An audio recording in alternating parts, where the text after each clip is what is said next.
Again, welcome to DSRT 734 class. This lecture covers binomial distributions, which is a discrete probability distribution because the random variable for a binomial distribution is based on counting. Our main objective is to determine if a probability experiment is a binomial experiment. Also, to find the binomial probabilities using the binomial probability formula. We're also going to learn how to graph a binomial distribution and how to find the mean, variance, standard deviation of a binomial probability distribution. So these are the conditions for a binomial experiment.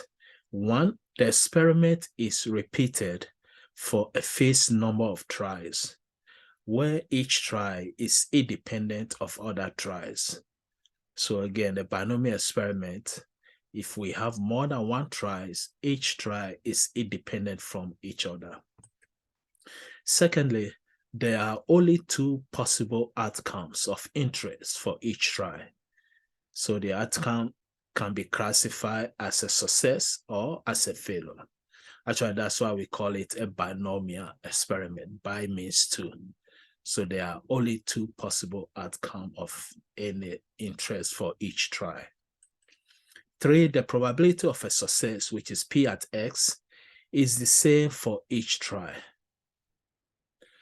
And fourth, the random variable X will count the number of successful tries. Now, these are the symbols we are going to use for these lectures. That's the notation for binomial experiment. A lowercase n will represent the number of tries or the number of times a try is repeated, or possible the number of tries we have. Then lowercase p equal to uppercase P at S is the probability of success in a single try. Then lowercase q, which is equal to the probability of failure, will be the probability of failure in a single try. So normally lowercase q equal to 1 minus lowercase p, because we know the total probability is 1. Then we're also going to use the lowercase x, which will be the random variable, represent a count of the number of success in n tries. So s can be either 0, 1, 2, 3, etc. So that's why, again, binomial distribution is a discrete, because the random variable, again, is based on counting. So let's try one example. Here we have a binomial experiment. Decide whether the experiment is a binomial experiment. If it is, we should specify the value of lowercase n, which is the number of tries we have, and also lowercase p, which will be the probability of success, and lowercase q, which will be the probability of failure, and list the possible values of the random variable x. So here they say a certain surgical procedure has an 85% chance of success. A doctor performs the procedure on 8 patients.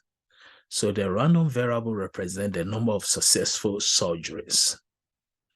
So in this case, each surgery will represent a try. So we have 8 surgeries.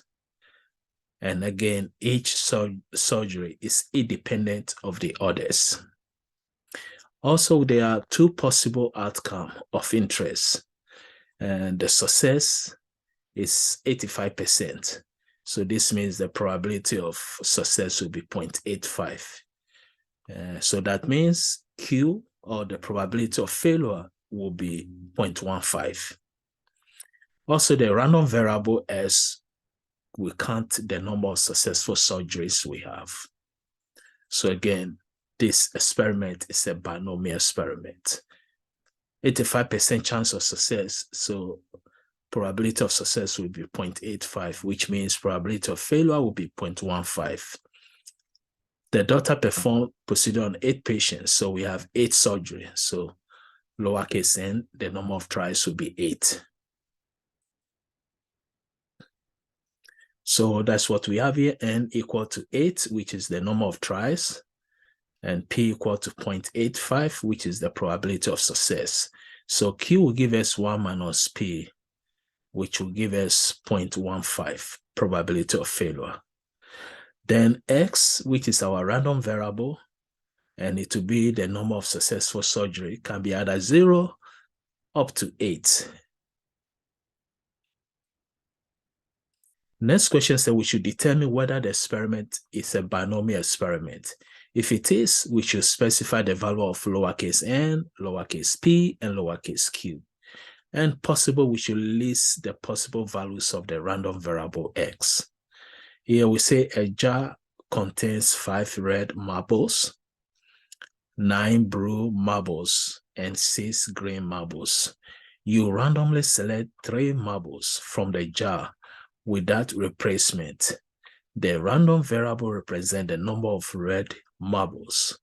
Now here we can remember binomial experiment said we can have only 2 outcomes. And here we are saying we randomly select 3 marbles from a jar without replacement. But we have red marble, we also have 9 marbles, and also we have green marbles. So we have 3 different types of marbles. Because of that, this is not a binomial experiment, because the probability of selecting a red marble on the first try is 5 by 20. Because the marble is not replaced, the probability of success rate of subsequent tries is no longer 5 by 20. Also, the tries are not independent, and the probability of success is not the same for each try. So this is not a binomial experiment. Next, we talk about the binomial probability formula. In a binomial probability formula, P at x is the combination of n and x times the probability of success to the power x times probability of failure, which is q, to the power n minus x. And we know from our previous when we're discussing the permutation and combination, C is the combination n and x. So the formula for C, n, and x will give us n factorial divided by n minus x factorial times x factorial. Then multiply by P at x times Q at n minus x. Again, n represents the number of tries, P is the probability of success, and Q is 1 minus P, which is probability of failure. And S will give us the number of success in n tries. So let's use the formula to solve a problem here. Here they say a microfracture nail surgery has a 75% chance of success on patients with degenerative nails. Now the surgery is performed on 3 patients. Find the probability of surgery being successful on exactly 2 patients. Now here we know this will be a binomial experiment because in a surgery we only have 2 possible outcomes, either it's successful or it's failure. And also the chance of success is given to us to be 0.75 or 75%. So we can find the Q.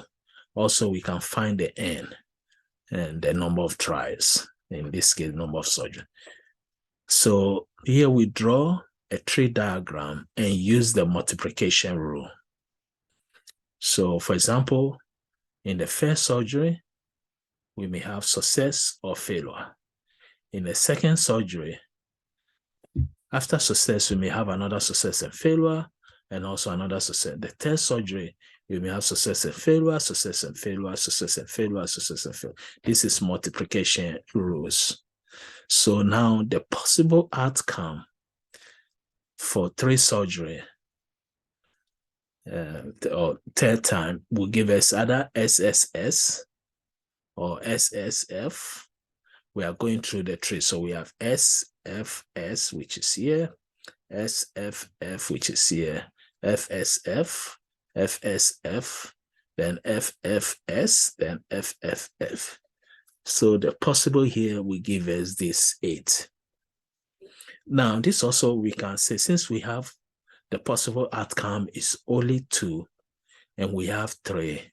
We can say 2 raised to the power 3. That will be 8 also. So now let's look at the number of success. We have 3, 2, 1, 1, 2, 1, 1, 0. Now, why is it 3? Because we count the S's, and this is number of success, S. So we have 3, here 2S, here we also have 2X, here we have only 1X, here we have 2X, the next we have 1X, FFS we have 1S, and the last one there's no S, so it's 0. Then we can find the probability for each. So for example, the first we have 3/4, 3/4, 3/4, because again, 3 is here. And the same thing we have for the next one, 3/4, 3/4, 1/4, and the values. So now looking at this chart, these are all the possible outcomes and also the number of success possible if we do the 3 surgery, because from the question, they say we should find the probability of the surgery being successful on exactly 2 patients. But the surgery is performed on 3 patients. And that's why we have possible 3. So on exactly 2 patients, success means where we have 2S. So 1, 2, 3. That's why we have 3. Then 3 times 9/64. Because each 9/64, 9/64, 9/64. So 3 times 9/64, which will give us 0.422.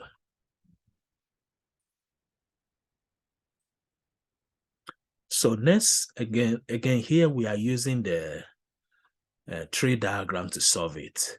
But our main goal is using the binomial probability formula. So we know the number of surgery, n equal to 3. And we know the P for success is 75%, which is 3/4. So Q will give us 1/4. And we are looking for exactly 2 successful. So the random variable S will give us 2. Since we have 3, the random variable can be any value from 0 to 3.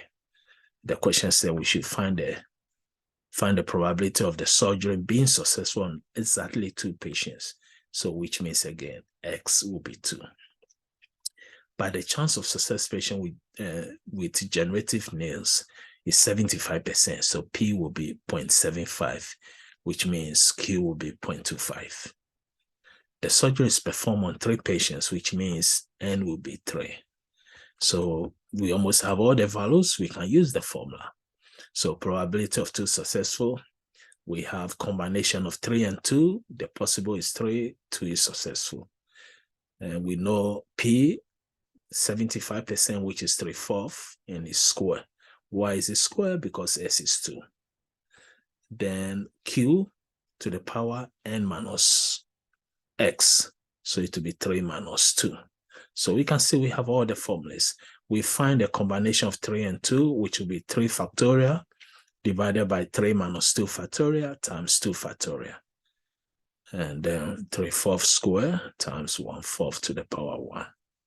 So if we use our arithmetic operations, our final result is 0.422, which is the same as using the tree diagram, and also multiplication rule is 0.422. I would prefer to use the formula, more shorter. Okay, so next is the binomial probability distribution. Here they say we should list the possible values of X with the corresponding probability of each. So for example, binomial probability distribution for microfracture knee surgery, N equal to 3, P equal to 3/4. So here, when X is 0, we can use the formula to find this. When S is 0, the probability of S will be 0.016. So we can come here, just change the values here. The Q will remain the same, P will remain the same, N will remain the same, but S will be changing. When S is 0, here we find when S is 2. We can find when S is 0, which means we get 3 and 0. and then 3/4, but this time this will be 0. I mean, when S is 0, sorry, not N. So this will be 0, and this will be 3. So we get, as far as the X values are changing, we can find the P values. So previously we do for the 2.422. If we do for 3, it's almost the same value. And the total of this value should give us 1. Now we can use the binomial formula to find the probabilities, as we said. So the only thing we need to change, again, is only the X value.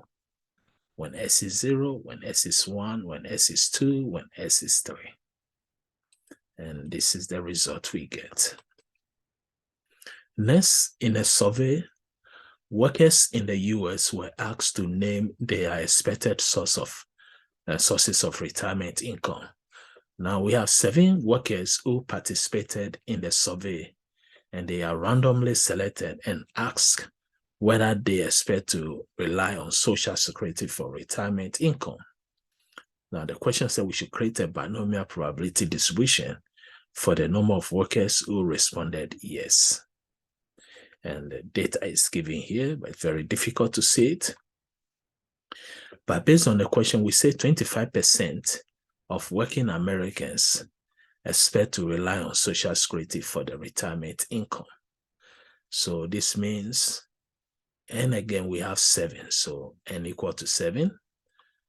Now 25% want to rely, based on the survey, will rely on Social Security. So P will give us 0.25. So if P is 0.25, then Q will be 0.75 because Q is 1 minus P. Now, since the survey is 6, then X can be any value from 0 to 7.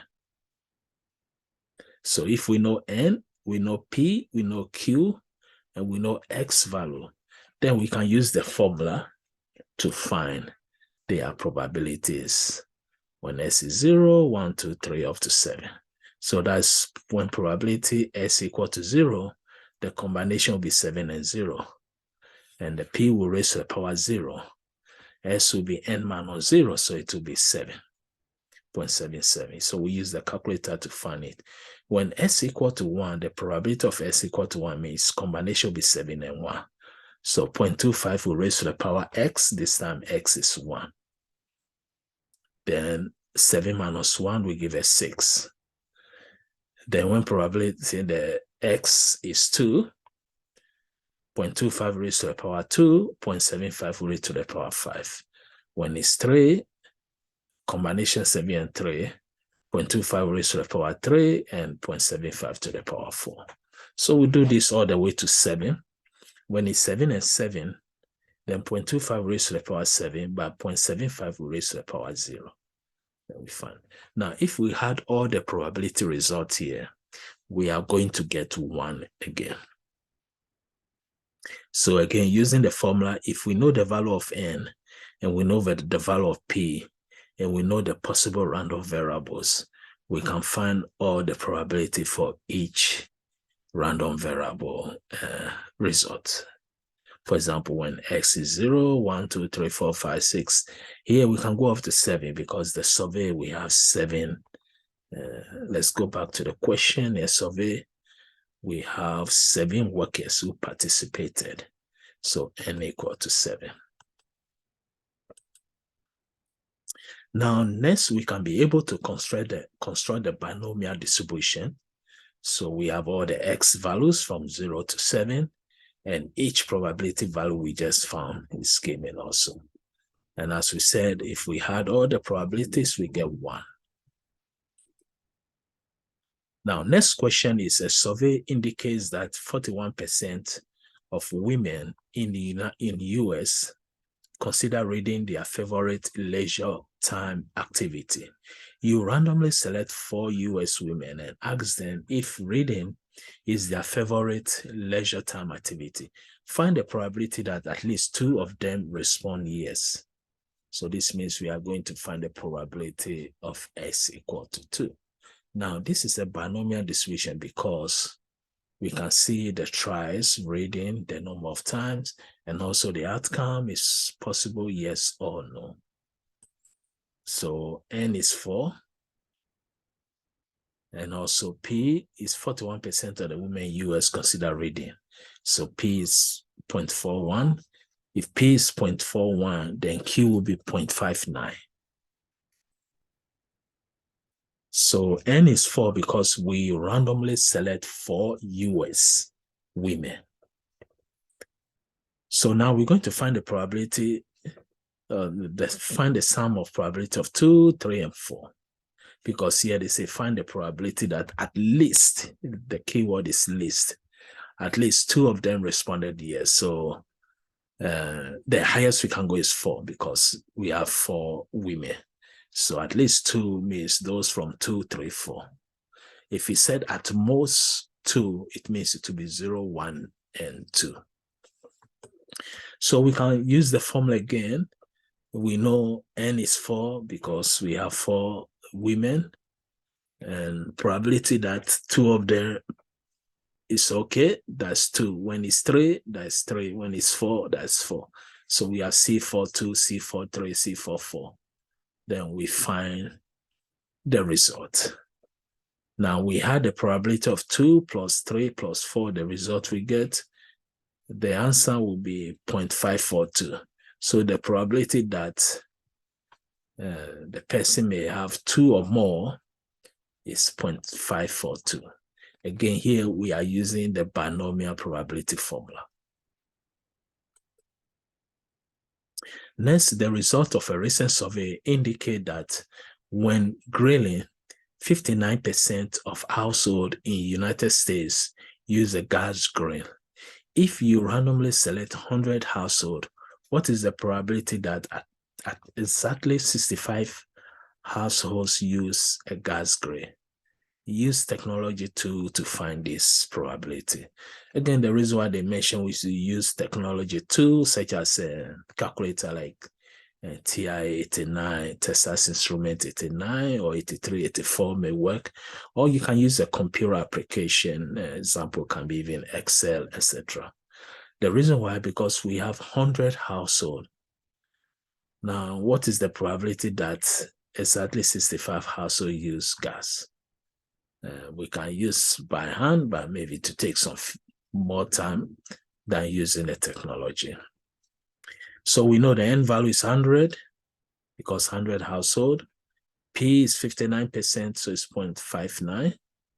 And we are looking for exactly 65, so S is equal to 65. So here we can find the Q. And from the Q, we can use the formula again to find the probability when S is equal to 65, which will be, again, C, 165, P to the power 65 because it's X 65, times Q will be 0.41 because 0.59 from 1 will give us 0.41. So it will be 0.41 to the power 100 minus 65, which will give us 35. There we solve the solution. Here we decided to use the Minitab, or we can use Excel. If I'm using Excel, I will use the function binom distribution. The first argument is 65, which is our random variable. Our N is 100. And also our P, probability of success, or the X, is 0.59. So this will be our argument with the false. And this is the solution we get. Or if you use a Minitab, also you should get the same solution. Next question said, find a binomial probability using a table. So our textbook comes with the table, binomial distribution and table, random variable. So here they say about 30% of working adults spend less than 15 minutes each way commuting to their jobs. You randomly select 6 working adults. What is the probability that exactly 3 of them spend less than 15 minutes each way commuting to work? Use a table to find the probabilities. So here we know N equal to 6. We also were given the P will give us 0.30. And if that's the case, Q will be 0.70, and also X is 3. So we randomly select 6 working adults. That's why N is 6. What is the probability that exactly 3 of them spend less than? So X is 3. And committing to work. And P is 0.30 because from beginning they say about 30% of working adults. So if P is 0.30, Q can give us 0.70.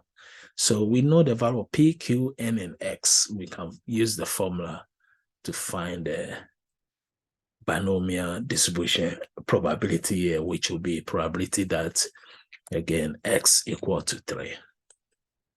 But here we decided to use the table. So first you look at the table, and remember we have the N value is 6, X is 3, P is 0.30. So looking at the table here, you can see that we go to the 6 section. And also the S is 3. And also the P 0.30. So our answer will be 0.185 here. So here we say probability that exactly 3 of the 6 workers spend less than 15 minutes each way commuting to work is 0.185. Because from the table, we can go to the location of N and X and also the P. And the formula, if I know N and S and P, and I can know the Q, I can use the formula also to find the probability. So you can do that as a homework to check if you get the same answer as given here. Next question, we have 59% of households in the US subscribe to cable TV. You randomly select 6 households and ask each if they subscribe to cable TV.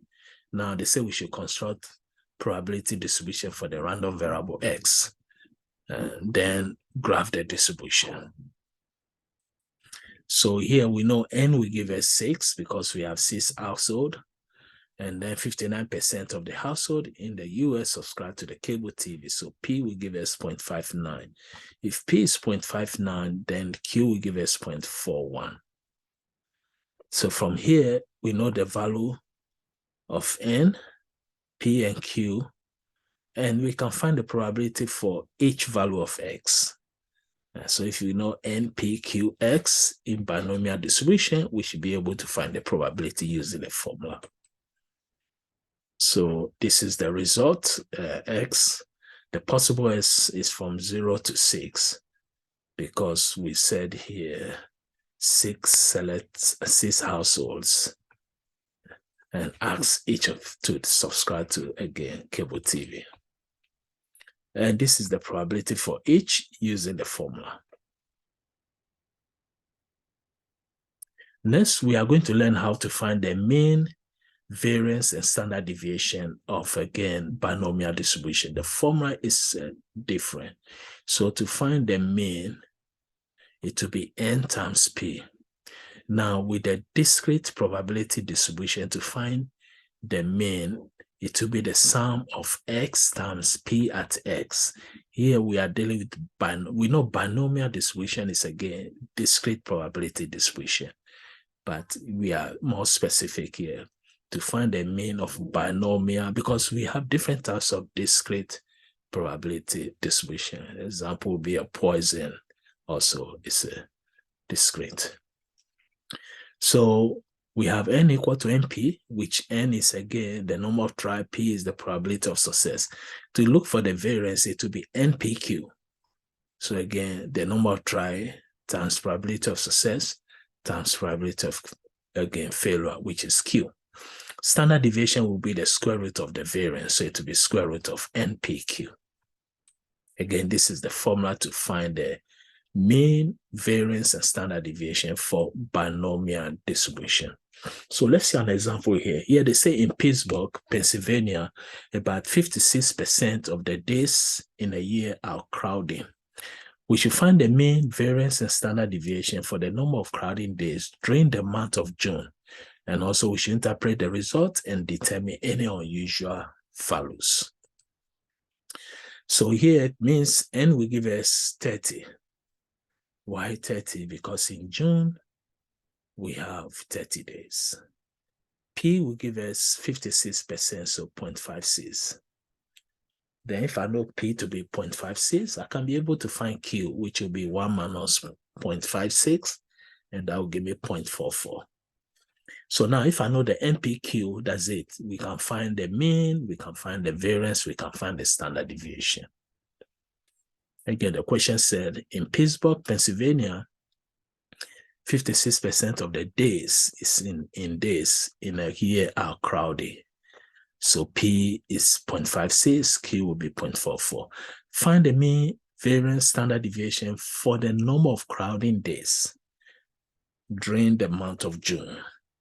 So this is why N is 30, because in June we have 30 days. So now to find the mean, as we said, the formula is NP. So, excuse me, so it will be 30 times 0.56, which gives us 16.8. Now to find the variance, it will be NPQ. So 30 times 56 times 44. Because Q is 0.44. Again, I mean to say 0.44, 0.56, and 30. So roughly we get 7.4. So to find the standard deviation to be the square root of the variance, so that will give us 2.7. So again, we have the mean 16.8, standard deviation 2.7, and the variance 7.4. So here we say on average, there are 16.8 crowding days during the month of June. And also the standard deviation is about 2.7 days.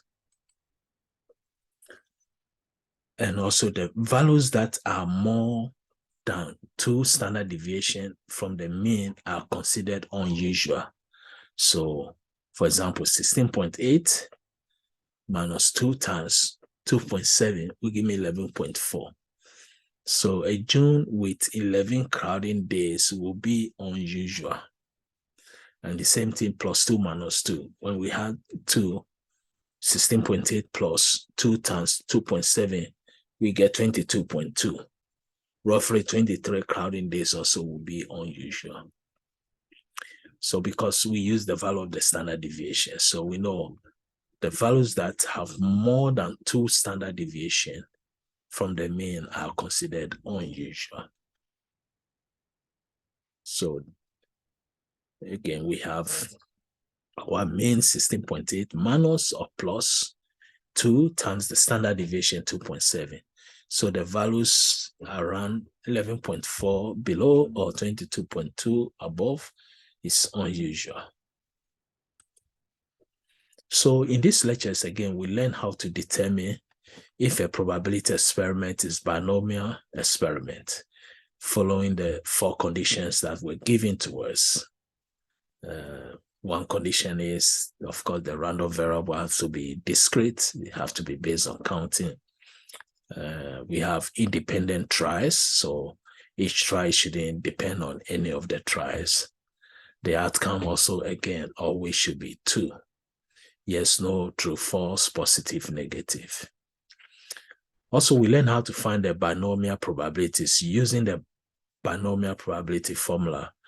We also learn how to find binomial probability using the calculator or Excel, also technology.